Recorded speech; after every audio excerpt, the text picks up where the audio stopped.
Get ready to ignite your Tuesday nights with a show that's as educational as it is entertaining. Welcome to Pleasure Pulse, your weekly guide to the world of sex education. Join Roma every Tuesday night from 8 to 9 p.m. exclusively on Normalizing Radio 96.1 FM. It's the perfect way to spice up your midweek routine and get answers to all your burning questions. Whether you're looking for relationship advice or curious about the art of intimacy, Roma's got you covered. Pleasure Pulse, every Tuesday night from 8 to 9 p.m. Only on Normalizing Radio 96.1 FM. Don't miss out. Your sex education journey starts this Tuesday with Roma as your guide.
Everybody, welcome to Pleasure Pulse. I'm your host, Roma Richardson, and you're tuned in on ZIZ 96.1 and on YouTube and I believe Facebook.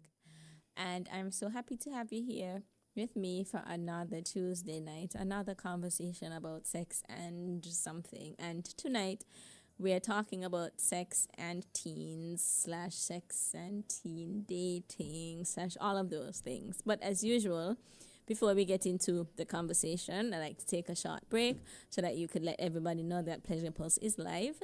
So we will do that and come back and get into tonight's conversation. So stay tuned.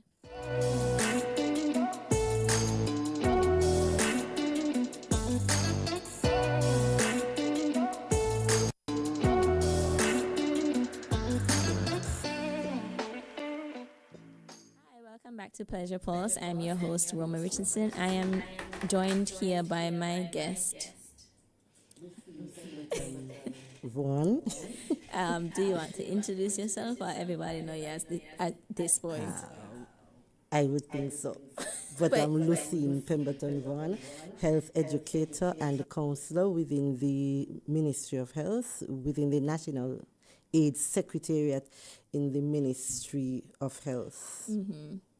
And Miss Rapid Pemberton. tester. Sure, yeah, you could tell them a little bit about what y'all do there. Yes, we do educational sessions. We emphasize prevention of HIV and other STIs. We visit anywhere where persons are being an advocate for safe sex and safe relationships. Okay. So anything that has to do with sex. You're there. Yes. Like me. No. Including being on Pleasure Pulse for, I don't know, like the 100th time. And I remember, I don't know if you remember, that we were together in this conversation with a group of young people down Port Zante. That was a couple years ago. And it was, mostly, it was all, young people, but that varied in age. So you had some older teenagers, you had some much younger teens. So it was a wide range of youth gathered for this sex conversation. And you could kind of see the age of people based on their reactions to some of the things that you were saying and their level of familiarity or not with it. So we're having not that conversation, Right. but about the same kind of age group. So I wanted to talk about sex, and I was thinking initially dating. You suggested we broaden it to maybe make it more broaden it, yeah, Right. to talk about sex, to include dating. And it's so interesting because after suggesting that as a topic, I came across a video and then a conversation, a debate among some Grenadian lawyers, I think maybe some politicians, media people, and so on, who were talking about increasing the age of civil responsibility to 18 rather than 16, to allow for young people to, because they're able to consent to sex at 16, to allow for them to be able to access sexual and reproductive health services as well without parental approval, which is a gap that we have here too. I'm not sure about changes to bring those things in Yes. line. Yes, we are having the conversation. You're having conversations. Yes. I mean, I want to be part. I want to be part of it. Okay, so you're having those conversations, but I feel like those conversations have kind of been ongoing for a while, between increasing the age of consent or whatever it is. Well, do you want to say anything about those conversations over there? Well, some persons want it to increase to 18 The age of because consent. it is quite strange that you cannot have a driver's license, you really can't work, you can't vote until you are 18, because then is when you are considered an adult. But we want to be able to throw them into sexual relationships at age 16, and most of our 16-year-olds are in school, and we are telling them that you are children and you should behave that way. You are still in school, and so that creates the confusion.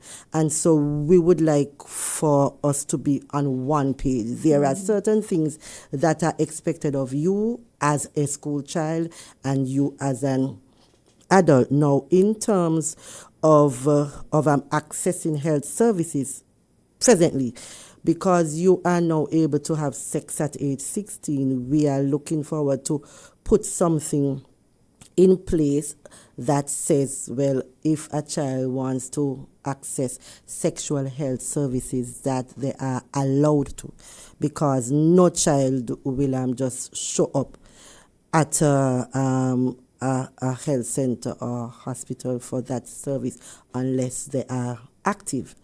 But there comes the challenge: how do we deal with the perpetrators if it's okay? And that is why, if per se teachers are having sex with students, for me that is an abuse of power. But yet, how can we bridge that gap if we are saying that they can give consent? So it's an ongoing conversation. Yeah, I that think that's, we have to.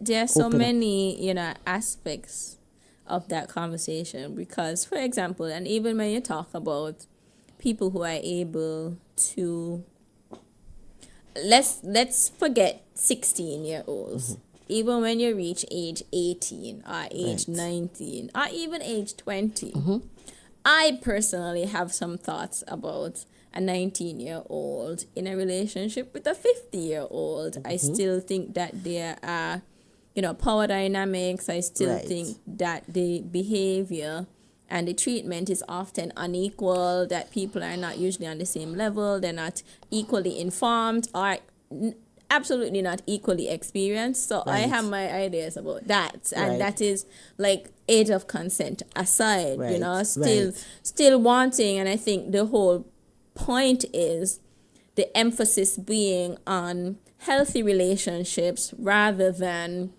age, because the age thing is kind of arbitrary too. It's like, what's the difference between 16 and 18 really? I mean, like in terms of grades in school, you know, by 18 you finish typically with high school, but is finishing high school an indication of your level of maturity or adulthood or anything like that? But Roma, you must be honest that once sex comes in the picture, that we get distracted. I mean, and sex diverted. does change. And listen, it is a lot to deal with, not only physical, but emotionally, socially, mentally, psychologically, and these children are still even learning the ropes. They are still in the process of figuring out where they are. How am I dealing with these hormones? And we are saying, give them time. Yeah. It really takes time, and having all of that and to concentrate on your future goals, I think that we would be doing them a disservice to be lumping both. I think that, okay, so you know, some folks believe that if we talk about sex, if we talk about contraception, if we talk about relationships and so on, but if we talk about sex, especially with young people, that it would encourage them to go have sex. We know that that's not true, right? We know that that's not true, especially if we talk to them in age-appropriate ways, in ways that are informative, that are accurate, medically and otherwise accurate, that are honest, that are intended to provide information that people need to make good decisions for themselves, right? So, knowing all of that, what do you think, you know, drives because I mean, you were talking about, you know, people's their, I guess, kind of readiness, their, you know, where you are, and you're trying to figure out yourself in the midst of dating and so on. So but is there a world in which we can provide young people with that information? And it doesn't mean that they, you know, go out to find somebody to date. Just like it doesn't mean that they will go out and find somebody to have sex with. Very good question. Well, you know that most of us work for the Nike company, right? You just do it. You don't ever talk about it. And that's a problem that I've had from my earliest years and up to now. Every time I talk of sex, every time I talk about sex, somebody watch me with a funny eye. And they say, oh, you what they say? Or some sort of word that means that I don't expect you to as a Christian. But the more we speak about sex is the more informed that our young people are, and the higher the chances of them being hooked on sex, the higher the chances of them being able to navigate the sexual world. As a matter of fact, sex education starts from the womb to the tomb. I can go back to my earliest years when mommy was bathing us. She was giving us a bath, and mommy would wash our private parts and say, don't let anybody trouble this until you are married. Little things like that, you are already teaching us boundaries and what is expected. And as we grew older, we were able to say, okay, mommy is speaking to us about this, so let me ask her something. So that whole sex talk shouldn't be done when we realize that our young people are now at the stage where they are having the urges and they are feeling like goats, where I was always horny. And you really cannot wait until then. So that talk needs to begin from way down there up. So by the time they reach that age now, it is now a household word, and it is something that they feel comfortable coming to you. And as you said earlier, that we must be open and honest and accurate. I heard this young child say, so mommy, you said that when daddy puts his private part in your private part that you make babies. And so mommy said yes. And so the child now asks, so last night I saw daddy's private part in your mouth. So what does that give you? The mother said, jewelry. So at the same time, one must be careful as to the messages that they're sending, and knowing what is the hidden curriculum behind what we are saying. But it behoves us to open up the discussions at home, in school, in the churches. You have open forum for discussion in the community. You have workshops. We need to remove the secrecy and the taboo, because I think that is what is doing more harm than good. Right. And that is kind of, the vein in which I was thinking about this conversation, because I know that for a lot of people, the idea of teen dating, much less teen sex, is just, it sends them nuts, right? And, even in the conversation that I was watching among the Grenadians, like one person's argument, it was just like a slippery slope. Like if you do, like for example, I mean, you as a health educator, you'll know about young people, including children's experiences with masturbation. And so you know that it is a healthy and normal part of human development. It's not that, in preschool they're being taught to masturbate. What you teach them is, I know that this feels good. There are appropriate places, times to do it, where you honor, the pleasure, you honor the gratification that the child is obviously feeling from it. You don't go to them and be like, so how was masturbation today? Like it's not like that, because you also respect the child's privacy, so it's about guiding young people to know what to do with their feelings, their emotions, the things that they enjoy, like acknowledging that you enjoy it for a reason. I see that, I get that.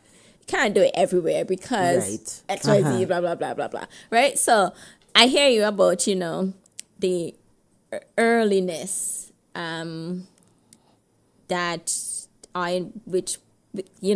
we should start talking to young people about sex. You said from the womb, and don't stop till the tomb, because older people have sex too.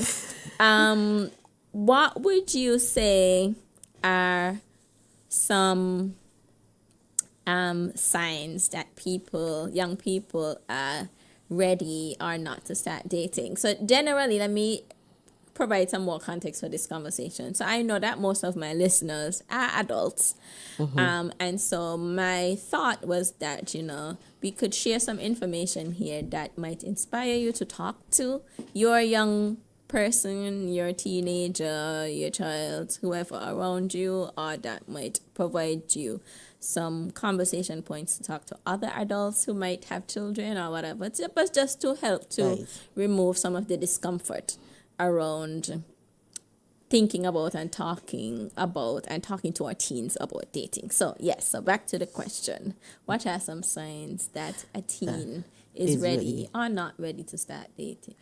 Well, if you ask me, and I must say, what is dating? Because sometimes dating is culturally defined.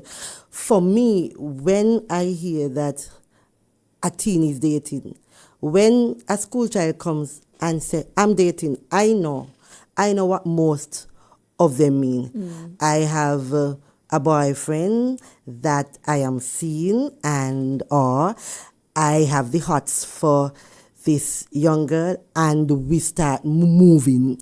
We start moving steady. But in the US and other places, dating simply means that I am seeing more than one person, because I am trying to cipher out which one is more compatible for me. So I think that is why parents here haven't accepted the idea of teens here dating, because for us that is it means that it's me and you in love, and we know what can happen.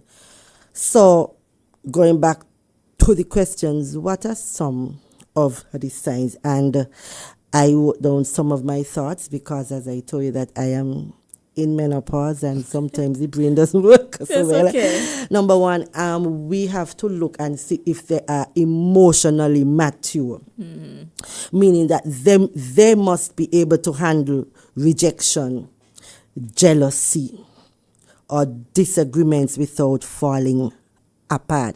Let me tell you something. When you are young and you really start crushing, hey, you're just going headlong, you just run right in, and you're not thinking about them days, the possibilities. Them days. So I don't give you The my music. heart for Valentine's, and next thing I see you talking to another girl. That's the thing about teenage girls, today is your girlfriend, then tomorrow somebody else. I ain't in that.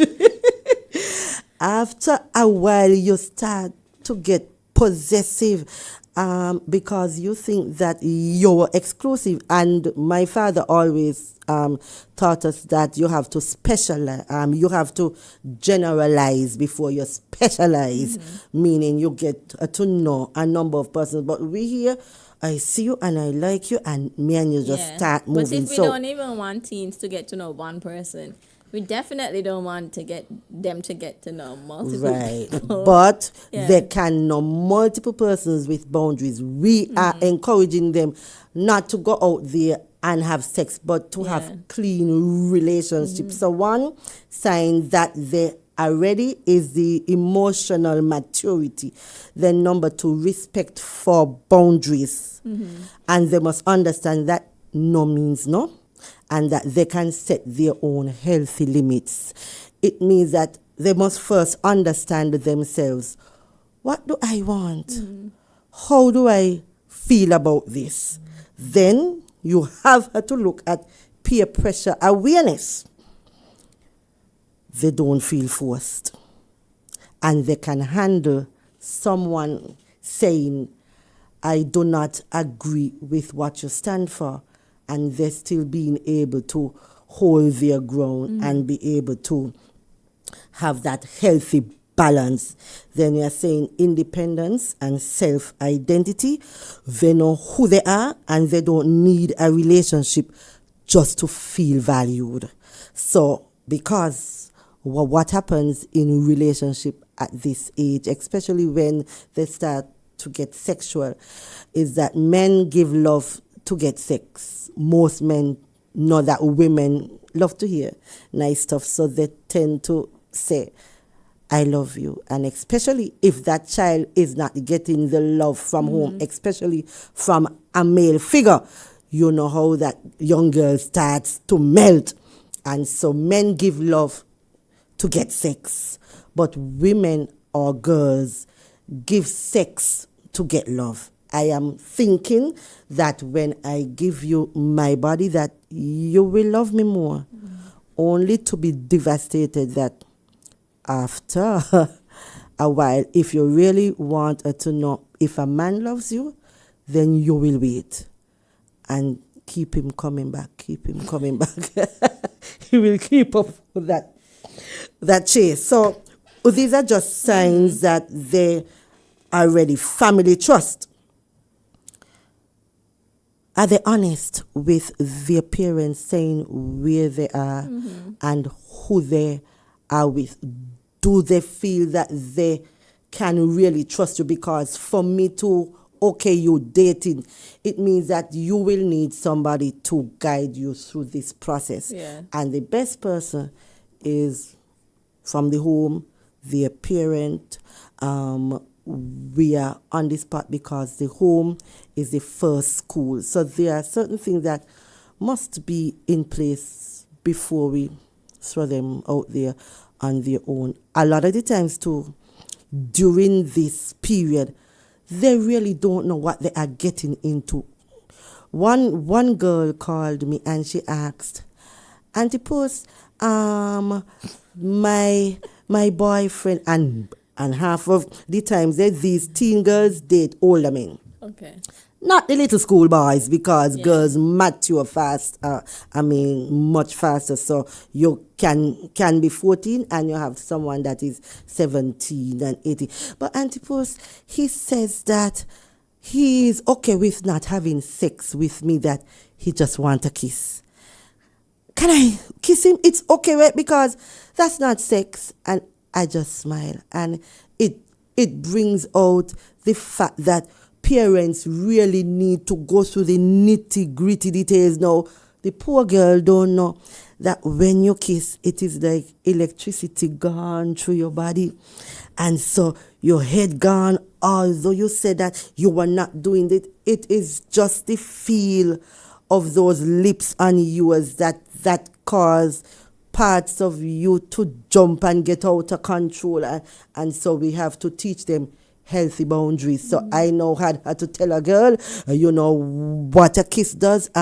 Say no to anything sexual that can put you into the other level. And you think that young man didn't know that he could say, man may want no sex. I just want a kiss.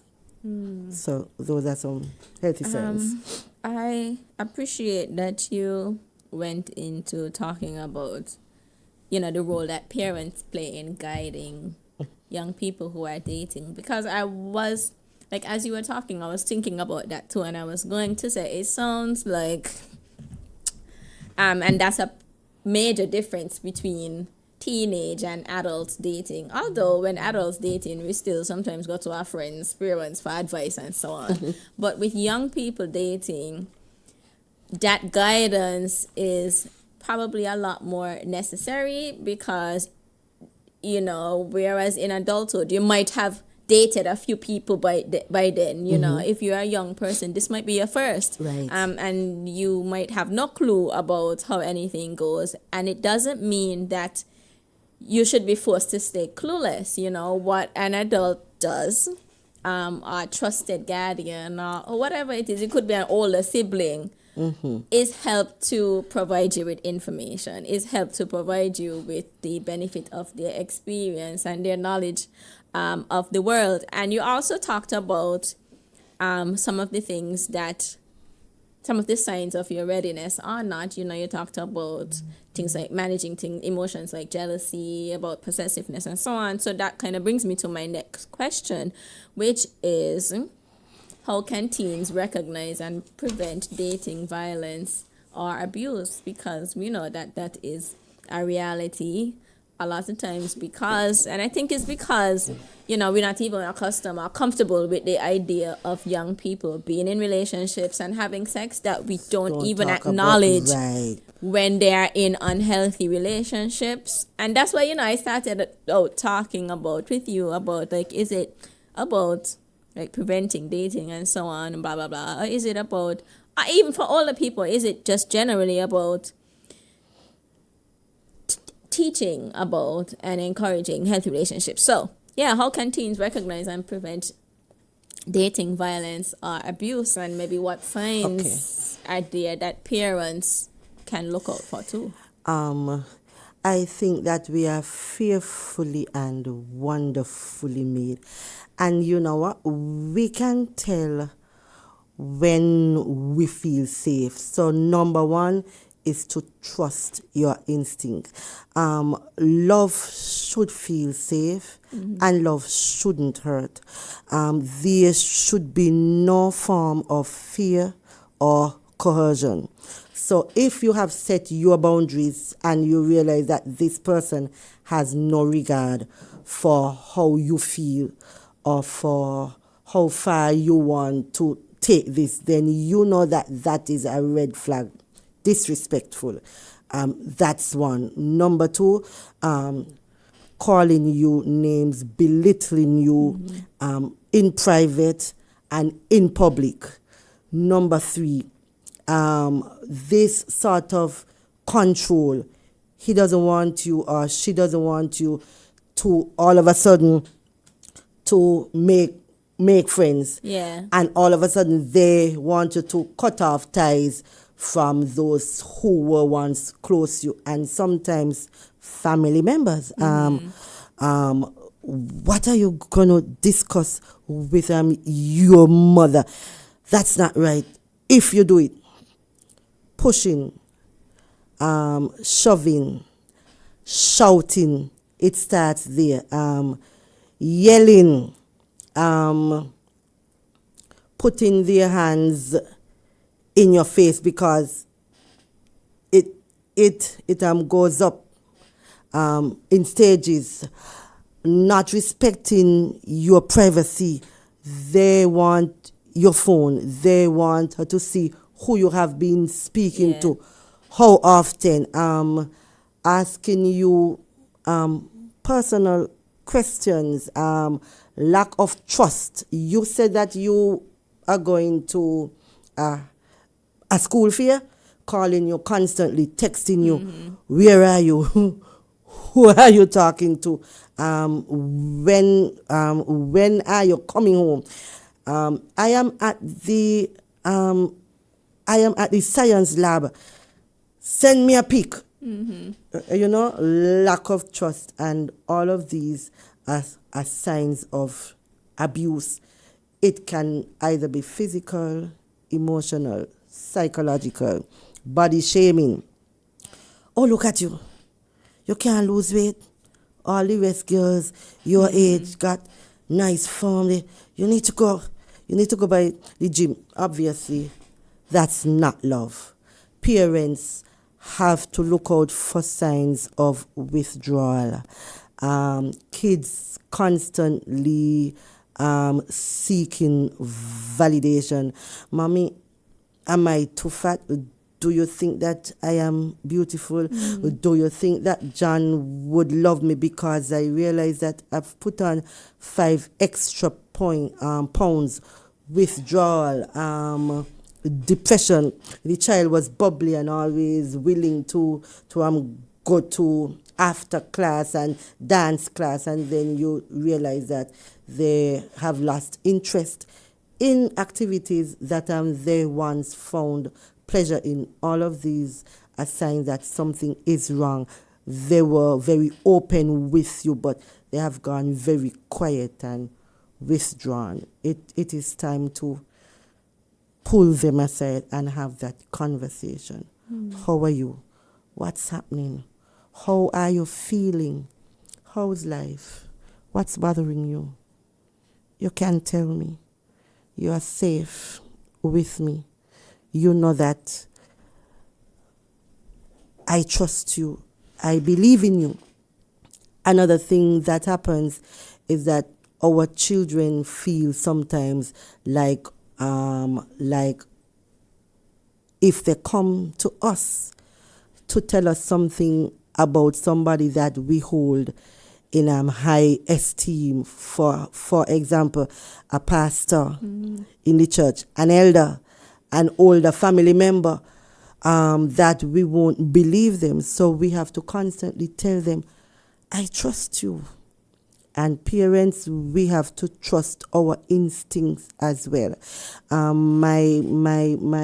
I still cannot get out of my head that death, that recent death of that young girl.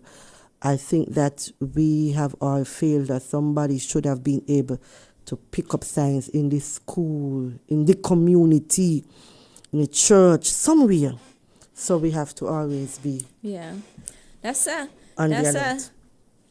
side conversation that I'm willing to have for sure.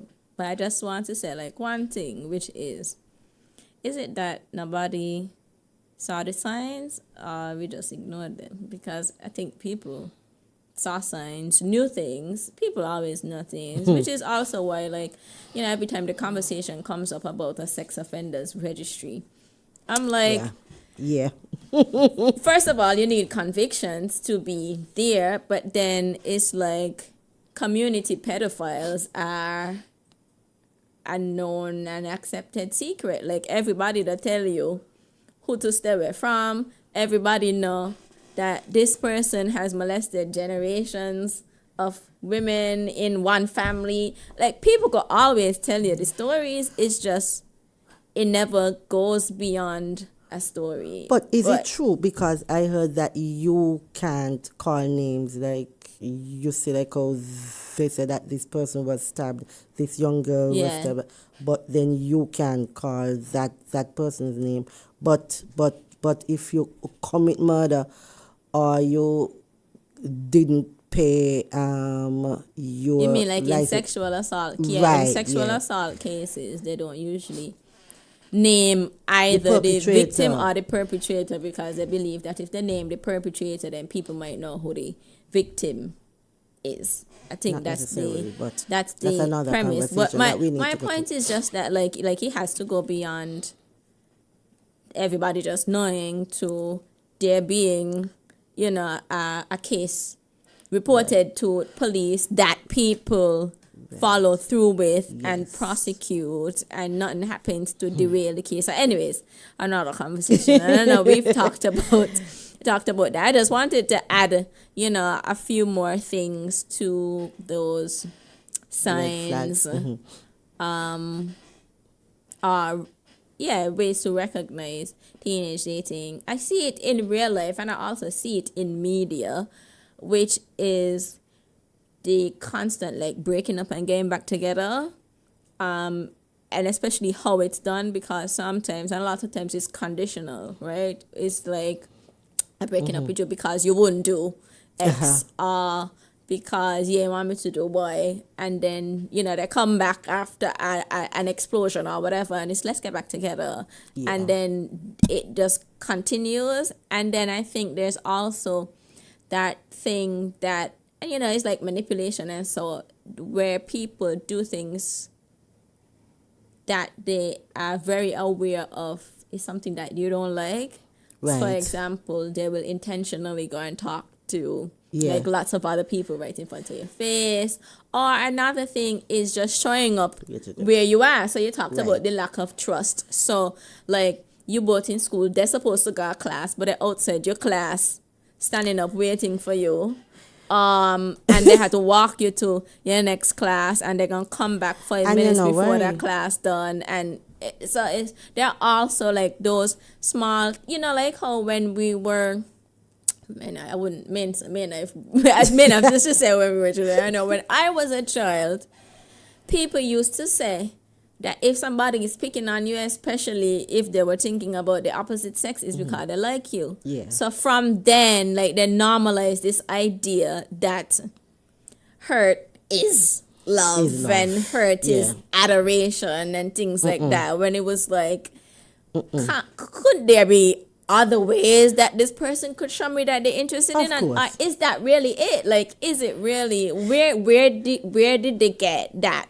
I mean, aside from parents beating children and then saying, I'm beating you because I love you. Aside from that, which is also another conversation for another day, I really like the emphasis on, parents having to play a role in establishing and guiding and conversing with their children about what healthy relationships are, which means that they will have to know themselves. What? And not only talk it, but they have to model it. Yeah, they have to model it. That's because what I mean. If I live in a house where mommy takes blows And that is, and so I see that man belittle mommy day in, day and out. yeah, And that is what I grew up with. Then that is what I will see as we love. see it as and, norm. You know, there's And just so like what you're arguing for, right. because this is what happens and this is what is acceptable. Yeah, and there's so much research about,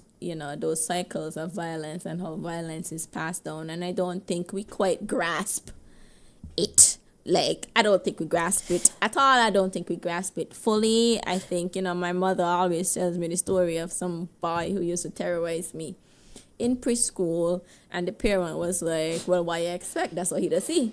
So it was like from 5, 3, 4, 5, whatever, here you have a child modeling what he sees, and children model it in different ways, as in they could become the perpetrator or they could become the victim, right? Yes. So it's like that creates a cycle, and that cycle also ties into the way that we treat our children. So it's not just, you could keep the abuse between adults and it will have no impact or effect on the children, or or you could keep it like, I will just beat my child because children come for bang, and that will have no impact on their own relationships with other young people. But the evidence shows differently. Anyways, another rant. I just want to follow up on something that you said in defense of some teachers and parents. I grew up in a home where I had a father who never just beat us. He would sit us down and tell us exactly why you were getting a beating. He has to, yes. Yeah. And at the it wasn't end him of saying, it, because I love you. And at the end of it, he said that. And I know that that was true because there were other ways of our parents showing us love. And so we understood that it is because they mean the best for us. And I've grown up and I've been in relationships, and not once did I ever, in my wildest imagination, think that in order for me to be loved by a man, that I have to subject myself to physical violence. Well, I would like a beating, but let's go. From your smile, I was like, I know where this is going. I know where this is going. There's a time and place for beating. Yes, everybody, and we're talking about BDSM tonight because we can't even talk about sex and dating. We can't. I mean, sex and teen dating. We can't even talk about teens and kinks and BDSM. That's a whole nother conversation. But, I have a few more questions, but we will have to get through all of them. We talked about violence. So what about the other side of that? So a healthy teen relationship. What does a healthy teen relationship look like, apart from the absence of physical, emotional, psychological violence? A healthy teen relationship. Yeah. Both the other person values you and truly values how you feel. They are willing and ready to compromise. There is no form of making you feel guilty for not doing something that they would want you. So, if you loved me, then you would. There is open and honest communication and not holding it against you. So you said that, okay, I'm respecting my privacy, allowing me space to breathe, giving me the benefit of the doubt, not being overly possessive. All of these are signs of having a healthy relationship. Giving you time to explore yourself and who you are. Having fun with my friends. And that is why we are saying that as much as possible, let children be Children. themselves and don't get bogged down into that one-on-one early relationship. Teen dating can start, yes, later teens, like after the official, for me, after high school and they're venturing out. So you are up in your late teens now, 16, 17, 18, and then you start with group dating. You know, you get with some friends. Avoid being in places, secluded areas, late night dates. Avoid anyhow you hear somebody want to take you out and you hear but don't tell your parents. Red flag. And they don't want you to tell anybody else either where you are going. You know what? Like, also, it just came to me because, the importance of, like, recognizing what stage you are in life. And honestly, I feel like young people have a lot of adult responsibilities nowadays, and there are lots of expectations on them. I don't know if young people are fully able to just enjoy their youth with all that it means. And so, like, one thing I was thinking about is, a young person who is maybe in a relationship and then they start to kind of play house.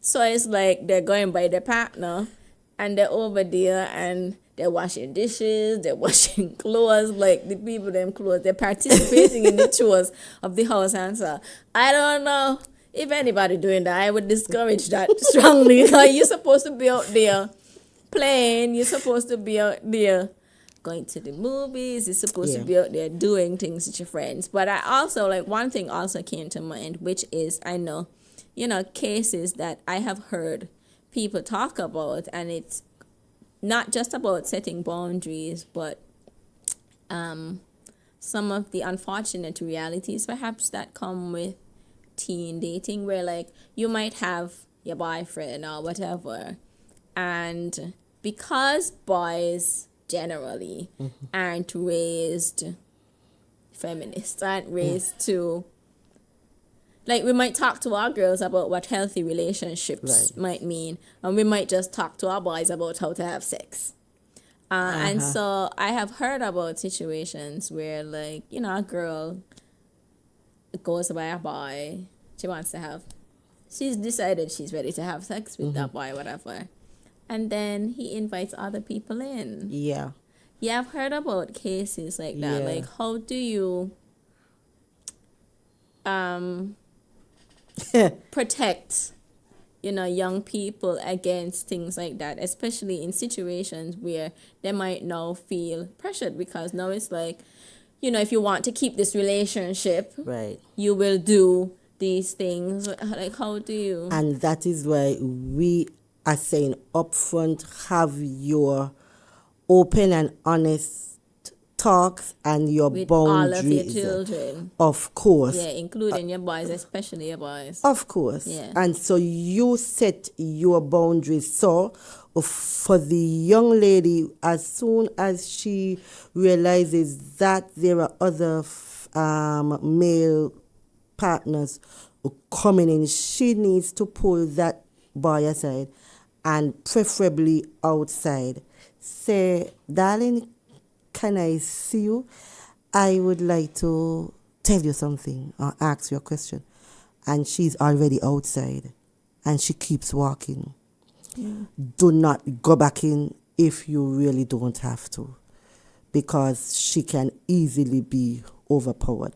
And that is why this whole thing of, as children grow, oh, you buy the boys some big trucks and you buy girls' dolls. And when they see boys playing with dolls, they say, that is strange. But my son played with dolls, and that was a teachable moment.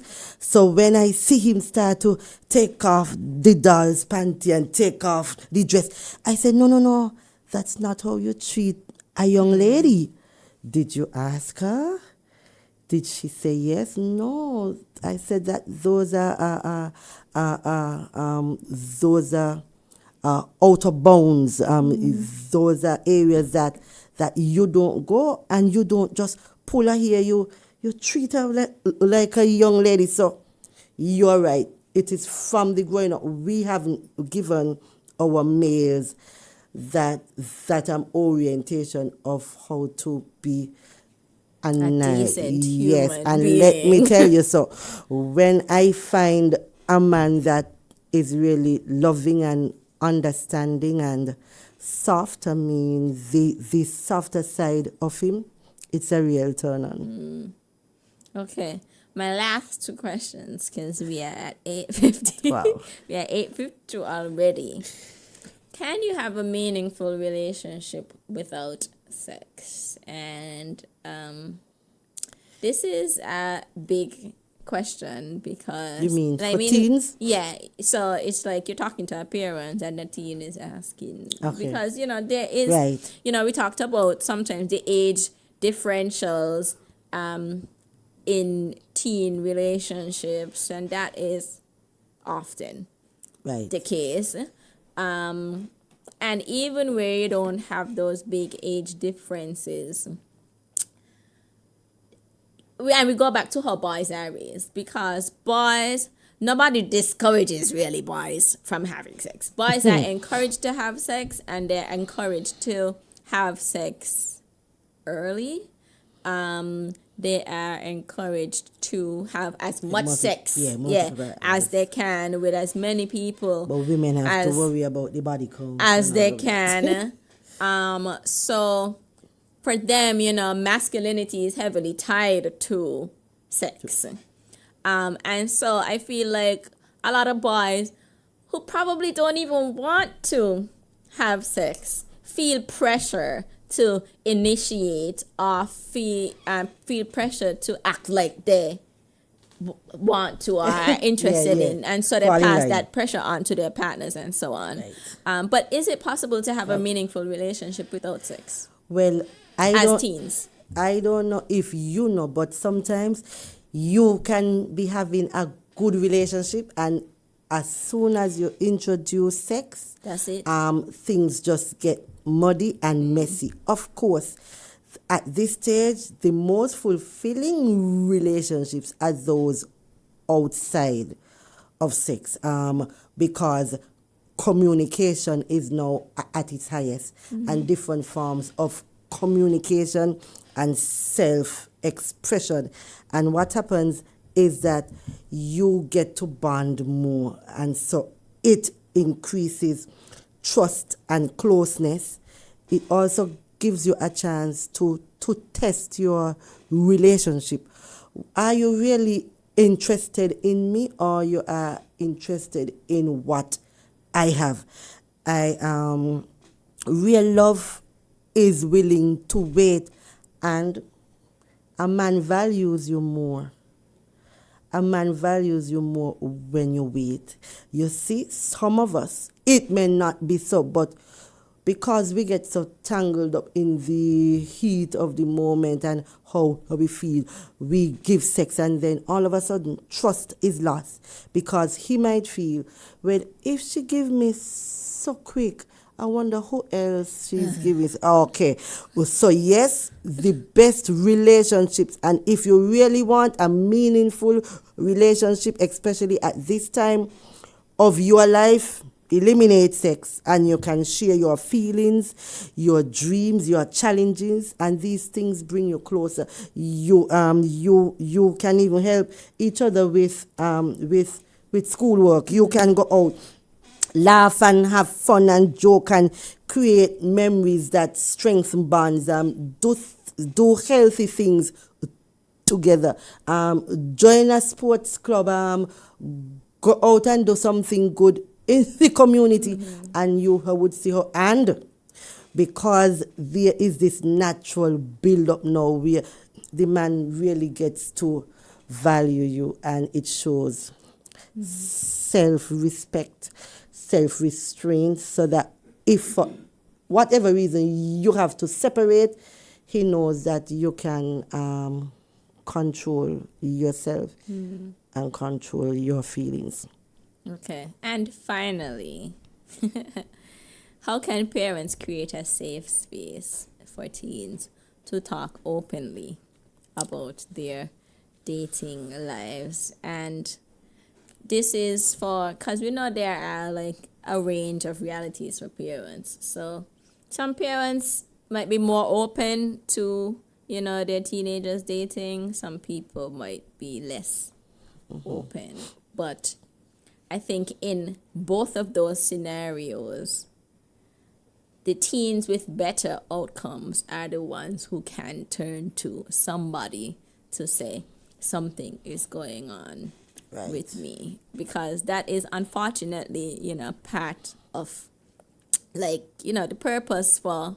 So ain't that necessarily like your teenager want to be able to have come and say, I had the best sexual experience. Yeah. They might want to be able to come and say, I had a great date, I'm really liking this person, blah, blah, blah, blah, blah. But you also want to create this space where they could turn to you for help if they need it. Because if that space is not created and they're on their own, then they will be on their own for the good stuff and the not so good stuff. Right. So what do parents need to do to create a safe space? That's a hard one if they have not yet started. Yeah. But it is never too late. First, you have to admit that you would have made some mistakes in the past and find somebody to speak to. If you yourself are not in tune or comfortable with your own sexuality or for whatever that reason might be, it's okay. Speak to somebody. You can speak to a counselor and get the necessary help for you. And then you get some tips to help them. So we at the National AIDS Secretariat, we run those workshops. Or you can come in sometimes, and it is based on the reason that you have for not having that safe space. Some parents feel like, I am so messed up. I would have made so many mistakes. How do I now go back and talk to my children? And that some children are very feisty, and so they throw it back in your face. Oh, you done had your time and look what you did. So you start and say, well, I would have made my share of mistakes. So I've made all the mistakes for you and I. So you don't ever have to go down that same road or suffer what I suffer. And let them know that you love them, and it's just that you are trying to prevent them from falling into traps and help them to get to a better place. Admit that this is not easy for me because I might not have had this with my parent, but hey, it's necessary with what is happening in this world. You need me, and I am going to get all the help that we need for both of us. But here we go. Be free to ask me anything, share any concerns, and if I can't, I'm going to get the help. The same things that I said earlier, be honest, and because children value honesty and authenticity. You're bluffing, and that you're a hypocrite. You're not being honest, and when you're not being authentic. And then I think that we already said that you have to be good role models, so that your children can really feel like you are a hypocrite, like you're saying one thing, but you and don't tell them do as I say, not as I do. And you feel free to tell them that sex is good. Yeah. Sex is a good thing. Well, as a matter of fact, and it's even better when you're ready. Yes, and it's like cook up. It tastes better when it simmers some more, because all the seasoning gone in, and we tell them that sexuality and sex is a healthy part of life. But everything has its time and place. However, if you feel that you are ready, let's talk it through, because there are some must-have information. You have to be able to speak about pregnancy, STDs. You have to go through the consequences, the emotional consequences, and help the teen to understand that, hey, this is just not all fun. It it really comes with a weighty responsibility. But you have to be in touch first with your own sexuality. You get your facts straight and your emotions right, and then tell them we are on this journey together. I might make some mistakes, but we are going to get through this. It's a great way to conclude. Thank you for those final words. I hope this conversation was helpful to all our listeners. As usual, they're not just available live. So if you miss it tonight, play it tomorrow. Share it around. Play it at your workplace. Because this is like always a timely discussion. So in September is the time to talk about this. Right. Like all year is the time to talk about this. And seek out the resources that you need for your child. Like work on building that relationship. Don't dive in with sex, right? You don't have to dive in there. Right. Build the relationship so you feel comfortable talking about a range of topics. And so and look for teachable moments. Yes. If you are at home and the movie's on and something happens, you get to ask them, what you think about that? Mm-hmm. And so you can start that dialogue. Exactly. A great point. So I want to thank you all for joining us for this conversation. Thank you so much, Miss Lucine Pemberton Vaughn, for always being so willing to come on here. I hope this conversation was useful. I think it was. And as usual, I remind you that Pleasure Pulse is a safe space where no question or topic is too big or too small. You can reach out to me about anything. It can be anything that inspires a conversation in your head. But about sex. But I will bid you farewell. What's your here. position? I will say good night. And wish you a pleasurable evening as usual. Bye. Oh, we won't be here next week because next week is National Heroes Day. So you use that time to celebrate the heroes in your life. To pleasure yourself. Yeah, okay, bye.